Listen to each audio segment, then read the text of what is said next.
Serena, how's your ankle and what happened at match points, 5-1 up? My ankle seems to be fine. I usually don't know until the next day. So I think she just played lights out on match points, literally hitting lines, and just went crazy on match point. So I don't think it was, she just played unbelievable on match point. Serena, why didn't you ask for a trainer on that changeover after turning your ankle? I really hate calling the trainer out, to be honest. And at that point, I didn't feel like I needed it, or I didn't feel like it would be a big deal, so I just kept going. You just like to soldier on without help. Is that why you don't like trainers? Yeah, you know, I like to just kind of tough it out, so to say, but yeah, it was fine. But you had been serving really well, and then you didn't win a point on serve after that point. So, I mean, was it uncomfortable landing on it, or did it even just put a bit of doubt in your mind? No, I think she just played well on my serve after that point. I think she just kind of started playing really, really good. I don't think it had anything to do with my ankle, per se. I just think she was just nailing and hitting shots, and I made some mistakes, but she played really well after that. Do you have any idea what your schedule is going to be after here? I don't know. I got an email that I was entered in Indian Wells, so I guess that's what I'm entered in. So I guess you're automatically entered with your ranking. So when you lose 5-1, 5-2, then 5-3, 5-4, what's going on in your mind when you're seeing her catching up and getting confidence? She came out of the course 5-1, pretty much giving up, and then suddenly she changed the attitude. What's going on in your mind in those moments? I don't think she gave up at all. Like, literally, I think, honestly, she didn't start playing until she was down match point. I think she really gave it her all at that point. So I don't think giving up was an option for her. And, you know, at that point, I'm just trying to think, okay, win some points, win this game. And then I had a couple more match points on her serve. And naturally, I thought, all right, here we go. You're going to win one of these. But that clearly didn't happen. But I was just trying at that point. Serena, just putting things a little bit in perspective, you've had a very incredible comeback from your pregnancy, but have yet to really reach the summit and win a slam.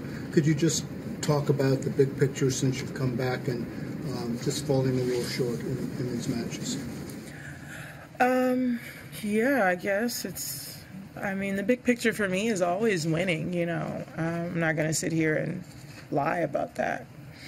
But it hasn't happened yet, but I feel like it's going to happen. Just keep taking it one match at a time and just keep soldiering on, I guess.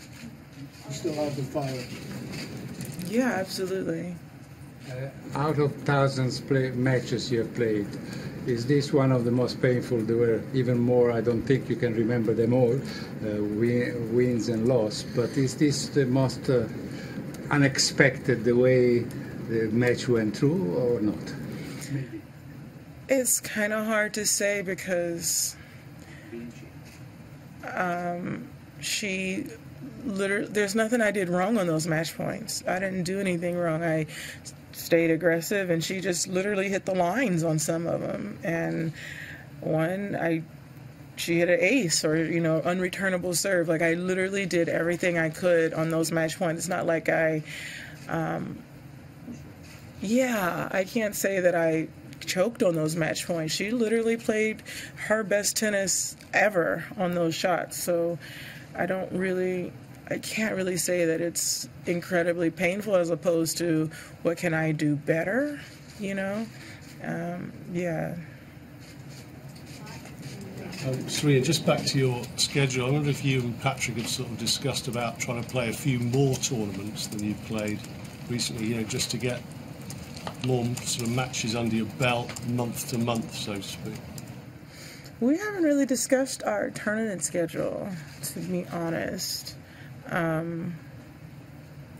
So, I mean, maybe that's something we should discuss, but yeah, we haven't really. We're kind of just going with the flow, you know, what we've played throughout the years and not really changing too much of that. Serena, just to follow up to that, I'm sure throughout your career you're always used to planning ahead, you're asked to enter tournaments early, commitment, stuff like that.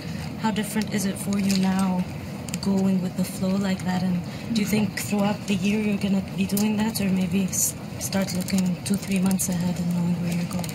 No. So I misspoke, but you have to enter tournaments a year in advance. You kind of know your schedule. So, and based on your rankings, some tournaments you're automatically entered into. So I do know my schedule for the rest of the year.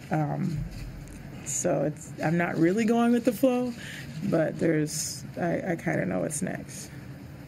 Serena, Patrick said the other day that you can't hurry time. So when you're coming back from a year off and having a baby, as much as you want to be back and be the Serena of old, that's the one thing you cannot hurry. How tough is that for you? Are you developing more patience? Are you starting to become frustrated because of what your expectations are? Yeah, it's definitely not easy for me. I mean, from day one, I expect to go out and, quite frankly, to win. And that hasn't happened, but I do like my attitude. I like that I don't want to go out here and say I expect to lose because I had a year off and I've been playing for 10 months, so I'm not supposed to win. I don't have that attitude. I have the attitude of like, yeah, I've only been playing 10 months, but I expect to win, and if I don't, it's disappointing, and I rather think of it that way and know that it's going to happen sooner or later than make an excuse for myself. I don't like making excuses. Okay, that's 3 questions. Yeah. And then Serena, that 24th Grand Slam is agonisingly still close. Do you retain the belief that you can achieve that at some stage in your career? And if so, where's the best chance, do you think, to get that record equaling Grand Slam? Well, right now would be Roland Garros because that's the next one, the next Grand Slam for me. But yeah, I mean, 22 is close. 23 wasn't close, but 22 is close for a long time. 18 was close forever. So, yeah, we'll see. Serena, you're 10 months into your comeback now. How close do you feel you are to where you wanted to be, to where you aimed to be when you started that comeback? I don't know. It's hard to say because, like I said, from the first tournament, I'm thinking that I should win, which is not practical. But I know that there's a lot of things that I need to do, to get better. And a lot of maybe more just matches or I don't know, whatever. So I just feel like as close as I want to say that I'm there, I know that there's a lot more that I need to do to kind of get there. And 10 months will soon be 11 months and it'll soon be 12 months, and it just takes time. Serena, is it a little easier to get over these losses now that you have kind of like more of a home life and family and going back and seeing Olympia maybe smile and whatever, or that's not even in there? I don't think it's any easier. I mean, I don't really take losses well, but like I said, Carolina literally played lights out starting 5-1, 40-30. Like literally, I've never seen anything like it. So if anything, I think that's a little bit easier to know. Okay, next time I'm up 5-1 against anybody, whether it's her or anyone, I just need to make sure I play lights out when I have match points. And it's little things like that I used to do and I always do that I need to like I need matches to know that, okay, this is when you go psycho when you're up, when you have match point. So it's a good learning experience to know the next time that I have match point, like, okay, just like go bananas on it.